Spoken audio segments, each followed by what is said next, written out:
Precinct 7 attempted to pull over the suspect on traffic over there at West Orm at Post Oak, I believe that was the street.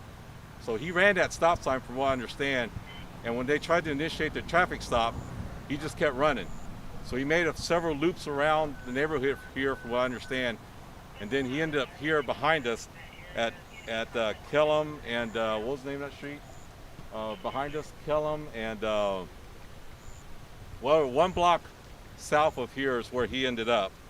From what he understands, he is familiar with the neighborhood. People in the neighborhood know him. I think that's why he came here. But as soon as officers got here, of course, he had a gun to himself. And then, the officers at that point called for backup. Precinct 7 called for backup. And fortunately, no shots were fired as far as deadly weapons were fired from the suspect, from the officers initially. You have to commend our officers for them as far as organizing and taking the organized fashion to make sure that everyone was safe.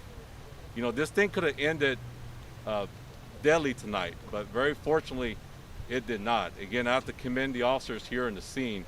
And then just like when they were telling me earlier today, it's so often we have so many of these scenes that they end up where no one gets hurt. And I wish the media would, really highlight those. Of course, when any life is lost or hurt, of course, those are the ones that are highlighted. It's unfortunate that way, but fortunately, that did not happen here tonight.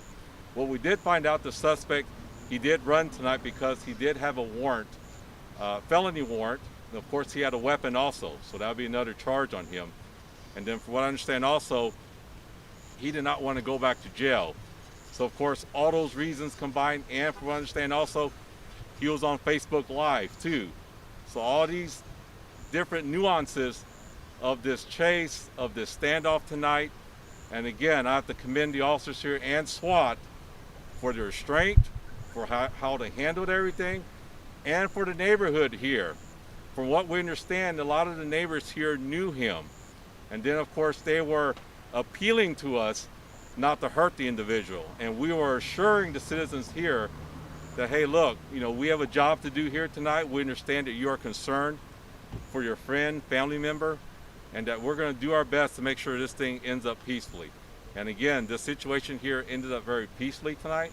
I have to commend again. I can't commend these guys enough for their professionalism tonight and how this situation they handled it. But I can say in the end that one, I don't know if this had anything to do with it, his Facebook Live went out, so his cell phone went out, and then when SWAT saw the opportunity, they used less lethal force weapons to separate him from his weapon, and then they went in and made the arrest safely, and he is in custody, and he is being transported now to medical to get evaluated before he gets taken to jail.